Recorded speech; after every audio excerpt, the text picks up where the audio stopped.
Pajero! Oh, you beauty!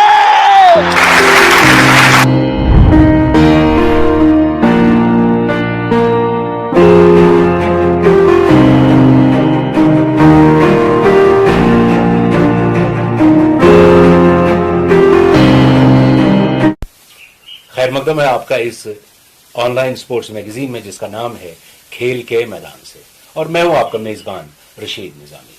Magazine के आगाज में आज बात ओपनर्स की। ओपनर यानी क्रिकेट का ओपनर, जो नई चमकदार और तेज तर्रार बॉलिंग का मुकाबला करता है। पूरी दुनिया में ओपनर्स की जबरदस्त अहमियत है। ओपनर की अहमियत वही जान सकता है जो क्रिकेट खेलता है। पूरी दुनिया में बहुत सारे ओपनर्स पैदा हुए हैं जिन्होंने नाम अपना कमाया, शोहरत कमाई। आज हम भारत के एक ऐसे मायानाज ओपनर की बात करेंगे जिनके मद्दाह पूरी दुनिया में हैं। हुमायूं जी एक ऐसे ओपनर भारत के जिनके करोड़ों लाखों मद्दाह हैं। देखिए, पिछले प्रोग्राम में थोड़ी बात हुई थी उनकी कि वो एक दो प्रोग्राम पहले के वो मछेरे के साथ एक्सचेंज हो गए थे पैदा होके। बिल्कुल सही। फिर वापस आ गए। एक वो मामला है उनका। 71वां बर्थडे मनाया उनने 10 तारीख को, और 71 साल के हो गए। 71 साल के हो गए। मगर अगर आप नजदीक से देखेंगे ना, मैं उनसे करीब से मिला हूँ, कोई रिश्ता नहीं है करीबी मेरा उनके साथ, लेकिन ever so young, oh my God, इंसान हैरान हो जाता है। उनकी फिजिक 5 फुट 2 इंच है, लेकिन कितने स्मार्ट आदमी है वो। और 71 साल के हो गए। 1971 में टेस्ट क्रिकेट का डेब्यू किया, 1974 में वनडे क्रिकेट का डेब्यू किया, 1987 तक पीछे मुड़ के नहीं देखा। और जहां पहली सीरीज में 774 रन, आखिरी टेस्ट में 96, आखिरी वनडे से पहले एक वनडे में सेंचुरी। बिल्कुल पहली सेंचुरी थी। सुनील मनोहर गावस्कर। सुनील मनोहर गावस्कर, क्या बात है उनकी। लेकिन जब जब हुमायूं ओपनर्स की तारीख लिखी जाएगी क्रिकेट में तो उनका नाम आएगा। नाम नहीं आएगा, पहले 2-3 में आएगा, सिर्फ नाम नहीं आएगा जी, क्योंकि वो वन ऑफ द ग्रेटेस्ट, गिने चुने ग्रेटेस्ट में वन ऑफ भी नहीं। अगर आप नाम लेंगे जैक हॉब्स का, सटक्लिफ का, 2-4 का, जिसमें ग्रीन जाएगा या बीच में एक आध और आएगा, तो उसमें गावस्कर आगे आएंगे, बाइकआउट वगैरह के साथ आएंगे। ये आप जब उनके रिकॉर्ड्स पे जब नजर दौड़ाते हैं, जबरदस्त 34 सेंचुरियां, 10,000 रन। एक जमाना ऐसा था जब हम ये समझते थे कि शायद उनका रिकॉर्ड कोई नहीं तोड़। एक खास बात यह है कि देखिए, जावेद परे बात करेंगे रिकॉर्ड्स या बाकी चीजें जो भी है, कि गावस्कर के बाद क्रिकेट इंडिया का ऐसे तब्दील हुआ कि सारी जनरेशंस ने गावस्कर को देखे। कपिल देव कहते हैं अपना क्रिकेट इंप्रूव किया और क्रिकेट में कुछ करने की सही, बहुत सिर्फ गावस्कर की वजह से। एक और यानी कुछ दिलचस्प बातें इनकी जिंदगी की, कि इनने 236 का ये स्कोर किया जी। मद्रास टेस्ट में 1983 में वेस्टइंडीज के खिलाफ। उससे पहले क्या हुआ कि ये जो पहला टेस्ट था कानपुर में 0-0 हो गया कुछ, फिर कलकत्ता में पहली बॉल पे आउट हो गए, नहीं चले। तो बात ये हुई इंडिया में फैली कि ये मार्शल से डरते हैं जी, ये फास्ट बॉलिंग को नहीं खेल सकते जी। दिल्ली में ये आते हैं, इनको मिडिल ऑर्डर में भेजा जाता है, और किसी ने इनको वैसा खेलते नहीं देखा है। 121 रन बनाते हैं इवन बॉल्स के तकरीबन साथ, हुक में छक्के मारते हैं, पहले हुक नहीं करते थे टोटली, और इसे साबित करने के लिए कि तुम जो सोच रहे हो वो गलत है। और भारत के ऐसे बल्लेबाजों में शामिल हैं जिन्होंने वेस्टइंडीज में जाकर वेस्टइंडीज की काली आंधी का मुकाबला जबरदस्त तरीके से किया। फिर जब 236 की ये इनिंग खेलते हैं अगले मैच में, उसमें एक दिलचस्प बात है जो गावस्कर कहते हैं, ये कि 4 नंबर पे आ रहे हैं अभी। इनने कहा मिडिल ऑर्डर लंबा करेंगे, कुछ है गायकवाड़ और कोई और ओपनर है, तो ये पीछे आए। 0 for 2 था जब ये बैटिंग करने आए, तो गावस्कर कहते हैं रिचर्ड्स आए मेरे पास, कहा man at whatever time you come to bat it's 0 always. यही आप ओपनर ही हो। हाँ, बाद में आओ या पहले आओ, तुम्हारी टीम 0 पे ही होगी जब तक तुम नहीं आएगा। बिल्कुल। ये तो देखिए ना क्या खराज है, बहुत जबरदस्त खराज है। अब चलते हैं जावेद परे के पास और देखते हैं गावस्कर के बारे में उन्होंने क्या मवाद तैयार किया है। 10 जुलाई 1949 मुंबई के एक अस्पताल में एक बच्चे का जन्म हुआ। Happy birthday!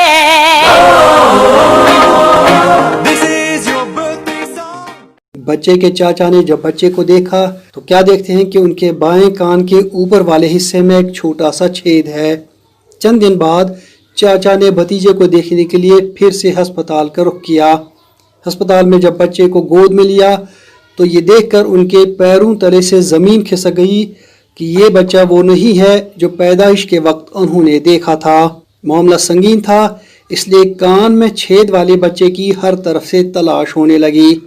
ढूंढते ढूंढते इस बच्चे को एक माहीगीर की बीवी के पास पाया गया जो खुद भी जचगी के लिए अस्पताल आई थी। असल में बच्चों का ये तबादला उनको दोते वक्त एक नर्स से गैर दानिस्ता तौर पर हुआ था। बचपन में माहीगीरों के हाथ लगे इस बच्चे को आज हम सुनील मनोहर गावस्कर के नाम से याद करते हैं। लिटिल मास्टर के नाम से मशहूर सुनील गावस्कर ने इसी हफ्ते अपना 71वां जन्मदिन मनाया। गावस्कर अपनी सवानह उम्री सनी डेज में उस वाक़े के हवाले से लिखते हैं, मैं शायद आज क्रिकेटर न होता और न ही आप मेरी ये किताब पढ़ रहे होते अगर मेरे चाचा नारायण मसूरकर वहाँ ना आते। 1971 में आलमी क्रिकेट के उफक पर ये मायानाज क्रिकेटर इंतहाई रोशन और चमकदार तरीके पर नमूदार हुआ। 1971 में भारतीय टीम वेस्टइंडीज़ के दौरे पर गई। गावस्कर की ये पहली सीरीज़ पूरी तरह से उनके नाम रही। 4 सेंचुरियाँ और 3 हाफ सेंचुरियाँ। आखिरी टेस्ट में 124 और 220 रन की इनिंगें। पूरी सीरीज में गावस्कर ने 154.80 रन फी इनिंग के हिसाब से 774 रन स्कोर किए। गावस्कर की उसी कारकर्दगी का नतीजा था कि भारत ने पहली मरतबा वेस्टइंडीज़ को वेस्टइंडीज़ में हराया। गावस्कर की कारकर्दगी से मुतासिर होकर ट्रिनिडाद के मशहूर गायक लॉर्ड रेलिटर ने उनके लिए एक गाना गाया। गाने के बोल कुछ इस तरह थे, it was Gavaskar the real master, just like a wall, we couldn't out Gavaskar at all, not at all, you know the Wendy's wouldn't out Gavaskar at all. Without a doubt, it was Gavaskar, the real master, just like a wall. We couldn't out Gavaskar at all, not at all. You know the West Indies couldn't out Gavaskar at all. 1877 में test cricket की शुरुआत के बाद गावस्कर ऐसे पहले cricketer बने जिन्होंने इस किस्म की क्रिकेट में 10,000 रन का हिस्सा अबूर किया, जिनमें 34 सेंचुरियां भी शामिल हैं। रन्स और सेंचुरीज का ये आलमी रिकॉर्ड काफ़ी देर तक गावस्कर के नाम ही रहा। उनके दौर में वेस्टइंडीज़ की पेस बैटरी बल्लेबाजों को टिकने नहीं देती थी, लेकिन गावस्कर का कमाल देखिए, उसी पेस बॉलिंग के खिलाफ उनकी एवरेज 65 रही है और 13 सेंचुरियां स्कोर की हैं। टेस्ट क्रिकेट की दोनों इनिंग्स में सेंचुरीज बनाने का कारनामा गावस्कर ने एक नहीं, दो नहीं, बल्कि 3 मरतबा अंजाम दिया है। आप ये सुनकर अचंभे में पड़ेंगे कि गावस्कर गालिबन ऐसे वाहिद क्रिकेटर होंगे जिनकी क्रिकेट खेलते खेलते हेयर कटिंग भी हुई है। 1974 में इंग्लैंड के खिलाफ ओल्ड ट्रैफर्ड मैनचेस्टर में तेज हवा के बाइस गावस्कर के लंबे बाल उनकी आंखों के सामने आ जाते थे, जिसकी वजह से उन्हें खेलने में बड़ी दुश्वारी होती थी। जब उन्होंने यह मामला अंपायर डिकी बर्ड की नोटिस में लाया तो डिकी बर्ड ने जेब से कैंची निकालकर गावस्कर के बाल काटने शुरू कर दिए। 1987 में ये अजीम खिलाड़ी मैदान से भले ही रिटायर हुए हों, लेकिन क्रिकेट के साथ बदस्तूर वाबस्ता हैं। कभी आईसीसी क्रिकेट कमेटी के चेयरमैन, कभी मैच रेफरी, तो कभी सुप्रीम कोर्ट की तरफ से नामजदा एडवाइज़र। लेकिन क्रिकेट के तय रिटायरमेंट के बाद उनकी ज़्यादातर खिदमात बहसती कमेंटेटर सामने आई हैं। सुनील गावस्कर को यह एजाज़ भी हासिल है कि उन्होंने मुल्क में पहली स्पोर्ट्स मैनेजमेंट कंपनी कायम की। प्रोफेशनल मैनेजमेंट ग्रुप के नाम से ये इदारा मुंबई में कायम है और यहाँ खेलों के मशहूर मकबूल अवार्ड्स की फंक्शंस का इनकाद होता है। गावस्कर की क्रिकेट से जुनून की हद तक वाबस्तगी का अंदाज़ा आप इस बात से लगा सकते हैं कि उन्होंने अपने बेटे का नाम 3 क्रिकेटर्स के नाम पर रखा है। रोहन कन्हाई, ML जयस्मा और गुंडाबा विश्वनाथ से मुतासिर होकर उन्होंने बेटे का नाम रोहन जय विश्वा रखा। हालांकि इस नाम का दूसरा हिस्सा ज़्यादा मकबूल न रहा और अक्सर लोग उन्हें रोहन गावस्कर के नाम से ही जानते हैं। क्रिकेट से गावस्कर की गहरी वाबस्तगी का एक और पहलू देखिए। अभी कोविड-19 के बाद जहां बहुत सारे लोग प्राइम मिनिस्टर केयर्स फंड में पैसे जमा करने लगे, वहां गावस्कर ने भी उस फंड में 35 लाख रुपए का अतिया दिया। 35 लाख ही इसलिए क्योंकि इंटरनेशनल क्रिकेट में उन्होंने 35 सेंचुरियां ही बनाई हैं। इसी तरह Maharashtra chief ministers relief fund में उन्होंने 24 लाख की रकम जमा की। 24 लाख ही इसलिए क्योंकि मुंबई की तरफ से गावस्कर ने रणजी ट्रॉफी में 24 ही सेंचुरियां बनाई हैं। सुनील गावस्कर ने क्रिकेट के साथ साथ बहसीती मुसन्निफ भी अपनी किस्मत आजमाई की है। अपनी सवाने उम्री सनी डेज के अलावा उन्होंने 3 और किताबें लिखी हैं, जिनमें रन्स एंड र्यून्स, आइडल्स और वनडे वंडर्स शामिल हैं। गावस्कर को एक्टिंग का भी खासा शौक रहा है। उन्होंने मराठी फिल्म सावली प्रेमाची में बहसीती लीड एक्टर के तौर काम किया है। एज गेस्ट एक्टर वो नसीरुद्दीन शाह की फिल्म माला माल में भी आए हैं। कुल मिलाकर सुनील गावस्कर अपनी ज़िंदगी के 71 सालों में एक ऑलराउंडर के तौर आए हैं और जिस शोबे में हाथ डाला वहां कामयाबियों के साथ लौटे हैं।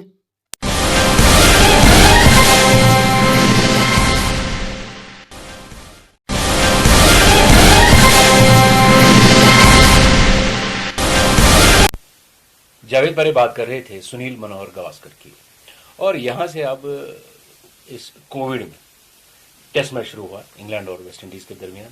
पहले इनिंग में इंग्लैंड ने कुछ खास नहीं खेला, लेकिन बहुत सारी बातें जो आपसे मैं चाहता हूं कि पूछूं इस टेस्ट मैच के हवाले से। खैर, किसने क्या किया वो बात बाद में। मुझे ये बताइए कि क्या कंडीशंस तय हुई, क्या प्रिकॉशंस तय हुए इस मैच से खेलने से पहले? सही बात है, क्योंकि अजीब हालत में मैच है। नहीं रशीद, इसमें बड़ी बातें हैं अजीब सी। पहली बात ये कि अगर आपने देखा होगा कि टॉस के लिए मैच रेफरी और सिर्फ 2 कैप्टन थे, कोई कैमरामैन नहीं था। एक कैमरा था, आदमी कोई नहीं था, अलाउड नहीं टोटली। एक किस्सा वो हो गया। उसके बाद जो प्लेयर हैं, जो प्लेयर्स आपस में न टोपी एक्सचेंज करेंगे, न क्या कहते हैं स्वेटर, न कपड़े, न कुछ, न अंपायर टोपी लेगा, न अंपायर स्वेटर लेगा, न गॉगल लेगा। अगर पहले दिन लोगों ने देखा हुआ, मार्क वुड ने बीच में 2 कैप्स पहनी थी। आर्चर बॉलिंग कर रहे थे, उनकी भी और अपनी भी। अच्छा। अंपायर ने नहीं लेनी है जी कोई चीज। उसके बाद बीच बीच में जो ब्रेक होगी उसमें सैनिटाइज किए जाएंगे बेल और स्टंप्स, यानी सैनिटाइजर ब्रेक भी लिया जाएगा। हाँ, एक और चीज है कि दोनों अंपायर अपने अपने बेल हाथ में लाएंगे, वो अपने एंड पे लगाएंगे। जब बेल उठाने होंगे अपने हाथ वाला ही अपना एंड से बेल उठाएगा, वो कहीं भी हो, दूसरा हाथ नहीं लगाएगा उसके साइड के बेल को उसने पहले हाथ लगाया हो। फिर बड़ी देर के बाद जब ये पाकिस्तान और इमरान खान ने न्यूट्रल कंट्री अंपायर इंट्रोड्यूस किए थे, तब के बाद आज पहली मर्तबा उसी मुल्क के अंपायर हैं जहां मैच हो रहा है। जी। मैच रेफरी तो ब्रॉड के फादर हैं, स्टुअर्ट ब्रॉड के Chris Broad match referee match referee हैं। तो वहाँ ये भी एक अजीब सी बात है कि बड़ी मुख्तलिफ सी बात है कि उसी मुल्क का है मैच रेफरी। फिर जो प्रेस है, जो जर्नलिस्ट हैं, वो जो है उन सबको पहले एक थर्मल जोन से गुजरना होगा, उसके बाद मेडिकल एग्जामिनेशन होगा और पीपी किट पहन के आएंगे मैदान में, उसके बगैर कोई नहीं आएगा। और जितना स्टाफ है उनको एक चिप लगाया गया है जिसके जरिए उनकी मूवमेंट और उनका टेम्परेचर सारे टाइम मॉनिटर होगा। बहुत अच्छा। वो स्टाफ जो है वो 20 गज के दायरे में प्लेयरों के नहीं आएगा। एक सवाल मेरे जहन में आता है, लेकिन उससे पहले इसी से जुड़ा अभी और बातें बहुत सी, जैसे ग्लव एक्सचेंज नहीं होंगे प्लेयरों के बाद। जब आप बॉल बॉय देखते थे मैच में, बॉल बॉय नहीं होगा जी। जो एक्स्ट्रा प्लेयर हैं टीम के, वो बॉल बॉय का काम करेंगे। अगर छक्का हो गया, मैदान के बाहर लोग रखे गए हैं 2-3 स्टैंड में जगह जगह, ग्लव्स पहन के वो बॉल अंदर फेंकेंगे। अच्छा। तो ये अब अगर आप चले जाएं आगे थोड़ा सा, जो स्कोरर है वो किसी पेन पेंसिल का इस्तेमाल नहीं करेगा, सारी स्कोरिंग डिजिटल होगी, कोई पेन यूज नहीं होगा। जबकि पेन से होती थी बड़ी कलर्ड बहुत खूबसूरत स्कोरिंग नहीं होगी। टीम एक्सचेंज होती थी, तो इसमें यह है कि आप दूसरी टीम को देते हैं अपनी टीम, वो आपको देते हैं 12 खिलाड़ियों के नाम। आप वो भी नहीं होंगे डिजिटल एक्सचेंज, सही, no nothing is to be touched. आप होटल पहुंच जाएं प्लेयरों के, होटल में नो रूम सर्विस, लिफ्ट का इस्तेमाल बिल्कुल अलाउड नहीं। अच्छा। किसी दरवाजे और हैंडल को कमरे के उनने नहीं खोलना है, रिमोट से खोले जाएंगे वो। अच्छा। हाँ। अच्छा, देखिए ना आप, तो ऐसे माहौल में एक टेस्ट मैच कराने की क्या मजबूरी थी फिर? मेरे ख्याल में एक मजबूरी ये है कि जो कैश फ्लो है क्रिकेट में वो कहां से आएगा? मैदान में नहीं आ रहा है जी। मैदान की एडवर्टाइजिंग आ रही है मैदान की, लेकिन जो टिकट का पैसा नहीं आ रहा है। टिकट का पैसा नहीं आ रहा है, तो टीवी से पैसा आ रहा जी। है। इसलिए वो कैश फ्लो क्रिकेट में रखना है जिंदा, ताकि वो वापस क्रिकेट में डाला जाए और आगे भी क्रिकेट होती रहे। बिल्कुल। और ये जो प्रिकॉशंस इन्होंने लिए हैं, जिन प्रिकॉशंस को कहा गया है कि इनको फॉलो करना, और वो फॉलो कर रहे हैं इस टेस्ट मैच में, तो इससे सारे खिलाड़ी बच जाएंगे। ये बहुत ही अच्छी बात है। अब एक दिलचस्प बात और है कि इस मैच में DRS ने वेस्ट इंडीज का काम किया। पहले दिन 5 मरतबा अंपायर ने वेस्ट इंडीज के खिलाफ फैसला दिया और DRS से वेस्ट इंडीज के हक में हो गया वो फैसला। तो ये इस्तेमाल की भी बात है, आप सही इस्तेमाल कर पाते हैं DRS के? नहीं, बिल्कुल सही, कि नहीं? बिल्कुल सही, बिल्कुल सही। और अब आते हैं एक और गेम की जानिब, और अपनी J&K की जानिब, J&K की जानिब। और बात एक ऐसे खिलाड़ी की जिसने इस गेम का मकाम ऊंचा किया और बिल्कुल जम्मू कश्मीर का नाम बहुत ऊपर ले गए। बिल्कुल, आप हैं अतुल पंगोत्रा। ये कोच हैं, ये प्लेयर हैं, ये इंटरनेशनल रेफरी हैं, ताइक्वांडो के। जी हाँ, अपनी बात आपको और हमको खुद बताते हैं। Hello everyone, myself Fatul Bangotra. I'm international taekwondo player, coach and referee. Presently I'm working with Youth Service and Sports Department as a physical education teacher. I started my taekwondo career in 1988 under the coaching of late Shri Vishal Sharma. And after that in 2006 I completed my diploma in sports coaching from Sports Authority of India under the coaching of Shri Gautam Singh Virdi. I won first medal for my state in 2008 and continuously I won 10 times gold medal in national championship in individual category. I won silver medal and bronze medal in Commonwealth Taekwondo Championship and England Open I won gold medal, Scottish Open I won gold medal and World Taekwondo Hanmadang I won silver medal, and also I represented my country in 5 World Championships, 2 Asian Championships, and recently I participated in South Asian Games. And as a referee, I started my career in 2009. I completed my international referee course. Presently, I am international referee in Kyrgyz and Umse and Para also. And presently, I am in top 50 referee list for 2021 Paralympics. As a coaching, I started my career in 1998, and at the same time I was participating national championship along with my students, and my students won many medals for state and also in an international event. I worked in a Sports Authority of India in 2013. I was appointed as a coach over there and posted in Dimapur, but I left that job and came back to my state and continue my job here. I'm really thankful to state government. They given me state award in 2012 and Shere Kashmir award also in 2012. So in my sports career, I achieved a lot and I got many honors and awards from state government and central government. But I request at the end, I appeal to our Lieutenant Governor and our advisor and all administration, please help our sportsperson, verdict sportsperson, because the last 8 years our outstanding sportsperson, they didn't get any job from in a sports quota, outstanding sportsperson, and also I request to parents, please support, please promote your children in the sports and indulge them in the sports activities so that they get name and fame for your family, for your state, for your nation. In my sports career, I saw many up and downs, but I never give up. My coaches, my parents, they supported me a lot. At the end, I request to all, whole world is suffering to COVID-19. So I request to all, keep yourself fit and healthy, improve your immune system, improve your body, improve your health, and practice every day.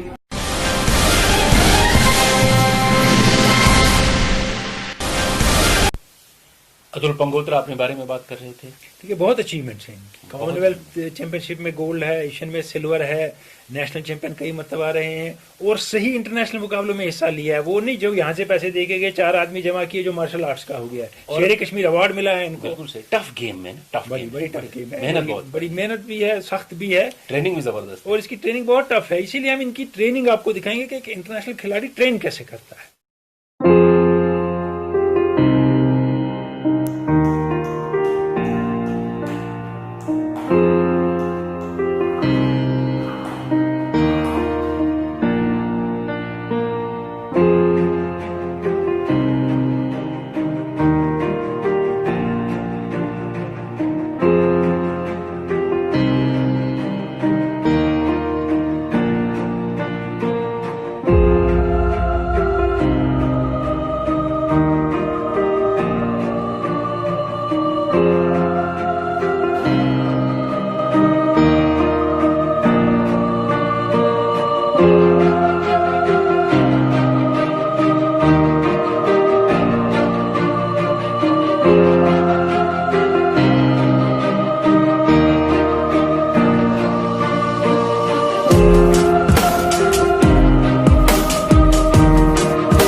ये थी training Atul Pangotra की, और कितनी tough training है। बिल्कुल सही है। और अब आते हैं फिर से क्रिकेट की जानिब चंद मिनट के लिए, उसके बाद हम फिर से वादी का जिक्र करेंगे। क्रिकेट में आप देखिए, अभी जो हमने इंग्लैंड की बात की, वेस्ट इंडीज़ की बात की, शायकीन तो है नहीं। अब जब खेलेगा खिलाड़ी तो हौसला अफजाई कौन करेगा, सही, इंस्पायर कौन करेगा, इंस्पायर कौन करेगा? क्योंकि लोगों की चीखें वगैरह बुरी है भी ना? लगती है, मगर फायदा भी होता है। पाकिस्तान के spin bowling coach Mushtaq Ahmed ने कहा है कि इन हालात में खिलाड़ियों को एक दूसरे को इंस्पायर करना होगा। ये सही कह रहे हैं। उसमें आप डल से घूमते रहें प्लेयरों की तरह, मायूस से फील्ड में नहीं चलेगा।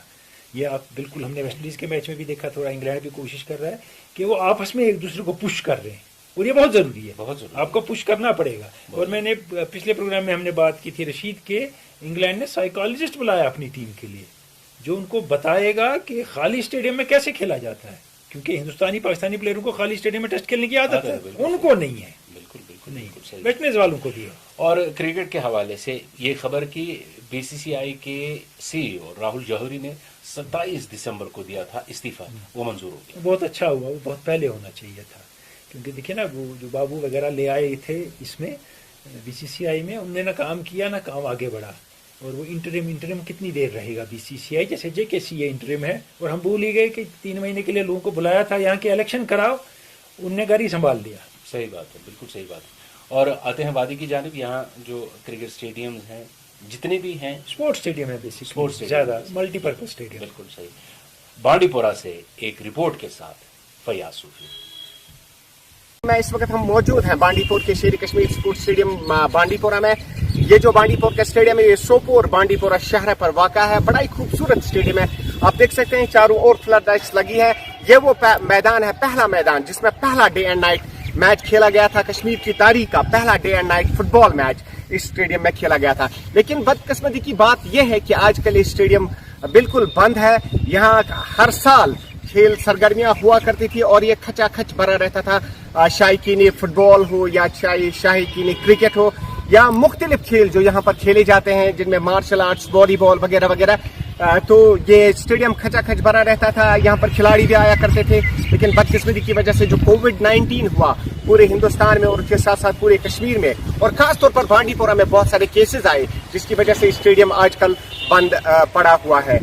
बात करेंगे इस स्टेडियम में कि ये जो फ्लड लाइट्स लगी है, पहले 2 थी और आज कल ये 7-8 फ्लड लाइट्स लगी है। हमने बात की यहाँ के जो एडमिनिस्ट्रेशन, जो स्टेडियम के जो स्पोर्ट्स काउंसिल के मुलाजमीन है, उनसे हमने बात करने की कोशिश की। उनका यही कहना था, क्योंकि गाइडलाइंस आई है कि स्टेडियम नहीं खुल सकता है, ये होम मिनिस्ट्री की तरफ से गाइडलाइंस आई है, स्टेडियम को नहीं खोला जा सकता है। हमारे साथ मौजूद है वादी के एक फुटबॉल खिलाड़ी, इन्होंने ब्राजील में फुटबॉल खेली है और आजकल ये बांडीपोरा में स्टेट फुटबॉल एकेडमी चलाते हैं। ताहिर इनका नाम है और इन्होंने ब्राजील में फुटबॉल खेली है और साथ साथ इन्होंने ब्राजील से आके जब ये कश्मीर वापस आए तो उन्होंने यहाँ पर 7-a-side फुटबॉल टूर्नामेंट ऑर्गेनाइज किए। ताहिर साहब क्या कहना चाहेंगे? मैदान आजकल बंद है तो कैसे प्रैक्टिस कर लेते हैं आप? देखिए सर, अभी जो स्पोर्ट्स काउंसिल की जो एडवाइजरी आई थी पिछले बार, सेक्रेटरी साहब ने ये कहा था कि जो जितने भी ऑरेंज जोन हैं कश्मीर JNK में,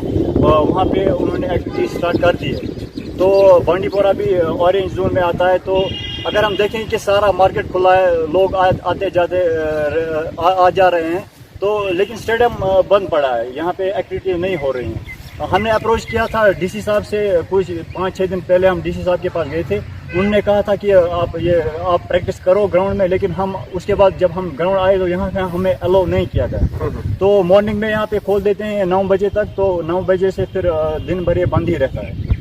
इस वेरी अनफॉर्चुनेट कि मतलब अगर हम ग्राउंड में नहीं आएंगे तो अगर ग्राउंड में आके हम अपना इम्यून सिस्टम भी बढ़ा सकते थे, तो ये एक अच्छा मतलब ये रहता है। अब आप क्या चाहते हो? हम चाहते हैं कि मतलब ये ग्राउंड खुल जाए ताकि हम जितने कुछ बचे अभी स्पोर्ट्समैन है वो आके यहाँ पे प्रैक्टिस कर सकें। मुझे बताइए, आपने कहीं और फुटबॉल टूर्नामेंट ऑर्गेनाइज किया? सुनने में आया है कि आपने कहीं और टूर्नामेंट ऑर्गेनाइज किया, आप बताना चाहेंगे कहाँ पे ऑर्गेनाइज किया और कितनी टीमें हिस्सा ले रही है? जी सर बिल्कुल। जब ये हमें जिस हिसाब से अप्रोच किया था, उसके बाद जब ये ग्राउंड उन्होंने खोला नहीं स्पोर्ट्स काउंसिल ने, तो उसके बाद हमने अप्रोच किया। यहाँ पर हमारा एक विलेज है लहरापुरा, वहाँ पे एक अच्छा ग्राउंड है, तो हमने वहाँ पे एक टूर्नामेंट ऑर्गेनाइज कर रहे हैं हम 2-3 दिन के बाद। तो 16 टीमें उसमें हिस्सा ले रहे हैं बांडीपोरा से। तो 2-3 दिन के बाद वो टूर्नामेंट हम वहाँ से शुरू करेंगे। बहुत बहुत शुक्रिया। बात बांडीपुर की बात जारी है। बांडीपुर के मुख्तलिफ जो इलाके जहाँ पर मैदान है वहाँ पर क्रिकेट सरगर्मियाँ शदोमत से जारी है। एक हमारा यहाँ पर मैदान है चित्रनाथ स्पोर्ट्स ग्राउंड, जो फॉरेस्ट ट्रेनिंग स्कूल ग्राउंड है, वहाँ पे क्रिकेट टूर्नामेंट शुरू हो गया। इसके अलावा पुतुशे और वटापुरा में 2 क्रिकेट टूर्नामेंट शदोमत से जारी है। और जैसा कि आपको अभी ताहिर साहब ने बताया कि ये फुटबॉल टूर्नामेंट अब शुरू कर रहे हैं कहीं किसी गांव में, लहरापुरा गांव में। वहां पर बड़ा अच्छा मैदान है, मैं खुद भी गया हूं वहां पर। तो उम्मीद करते हैं कि ये मैदान भी जल्द से जल्द खुलेगा ताकि शायकीन फुटबॉल, शायकीन क्रिकेट को यहाँ खेलने का मौका मिल सके।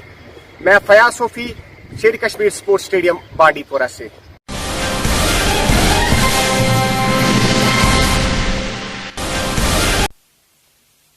ऑनलाइन स्पोर्ट्स मैगजीन खेल के मैदान से में अब आते हैं क्विज नंबर 2 के जवाब की जानिब।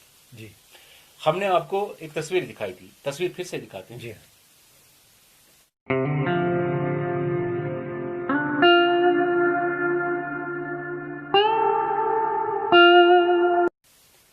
जी, ये तस्वीर हमने आपको दिखाई थी और हमने आपसे पूछा था कि ये खिलाड़ी कौन सा है और मैदान कौन सा है, जिसमें ये स्क्वायर लेग पे खड़े रह के अखबार पढ़ रहे हैं। पहले मैं उन दोस्तों के नाम लूंगा जिन्होंने सही जवाब दिया, उसके बाद आप बोलेंगे कि ये कौन है, सूरत हाल क्या थी। सूरत हाल क्या थी। सही जवाब लिखने वाले हैं जुबैर गनाई, आप सोगू शोपियान से लिखते हैं, और शकील रमज़ान हरदुचनम रफियाबाद में रहते हैं। शबीर अहमद ऋषि, आप लेथपुरा पुलवामा से आपने सही जवाब दिया। इश्तियाक वानी चिठे बांडी बांडीपुरा से, मुश्ताक लोन तुर्कमांगम शोपियान से, वाहिद गुजार बांडीपुरा से, और आबिद शफी ने जगह का नाम नहीं लिखा है। बाकी बहुत सारे दोस्तों, ये वाजिद गुलजार होंगे मेरे ख्याल में। कौन से? जी जी, वाजिद गुलजार। वाजिद गुलजार हैं बांडीपुरा से और आबिद शफी हैं जिन्होंने जगह का नाम। बहुत अच्छी बात है, मुबारक आप सबको।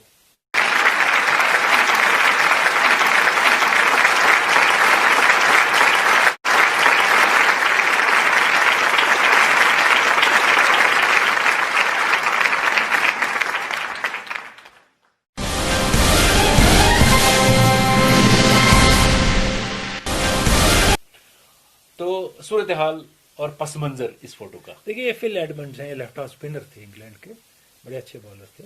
ये कलकत्ता टेस्ट है 1983 का, दिल्ली टेस्ट इंडिया हार गया।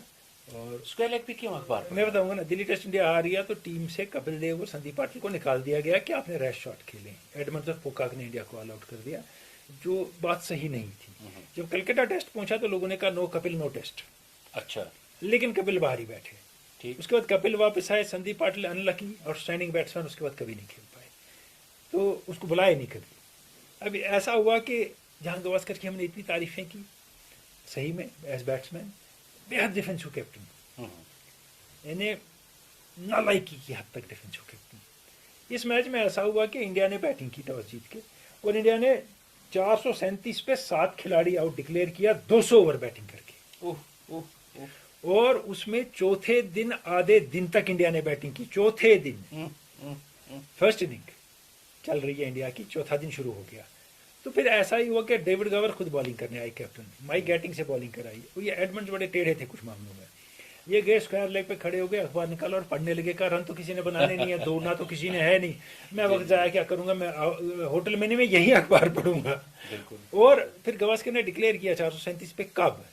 जब पुलिस कमिश्नर वगैरह ने इनडायरेक्टली न्यूज भेजी इनको कि क्राउड मैदान में उतर जाएगा, क्योंकि वो तंग आ गए हैं इस डिफेंसिव क्रिकेट से। वो इंग्लैंड को भी खेलना देखना चाहते हैं, इंग्लैंड का खेल। और 2 बातें जिनकी तरफ आपने इशारा किया कि कपिल देव ने जो लगातार मैचेस खेले, 100 ब्रेक लगातार थे, ये ब्रेक हो गए, 80 घुसते ब्रेक हो गए। और उसके बाद लेकिन इस मैच में एक चीज हुई जिसने बाद में तारीख बदल दी।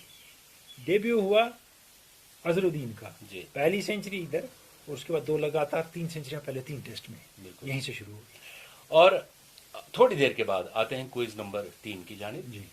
लेकिन पहले हम बात क्या करेंगे, एक कहते हैं ना वो जबरदस्त फुर्तीला जो विकेट कीपर होता है, उसका वीडियो दिखाएंगे आपको। आप ये वीडियो देखिए, और देखिए ये इंग्लैंड में खेल रहे हैं और ये विकेट कीपिंग क्या कर रहे हैं। और ये है उस पीरियड का इनके, जब ये प्राइम से थोड़ा प्राइम के एंड पे थे अपने गेम के, तब का। अगर ये तब वैसी कीपिंग कर सकते थे तो फिर पहले क्या करते? आप देखिए, बहुत सारे दोस्त पहचानेंगे, बाद में हम बात करेंगे।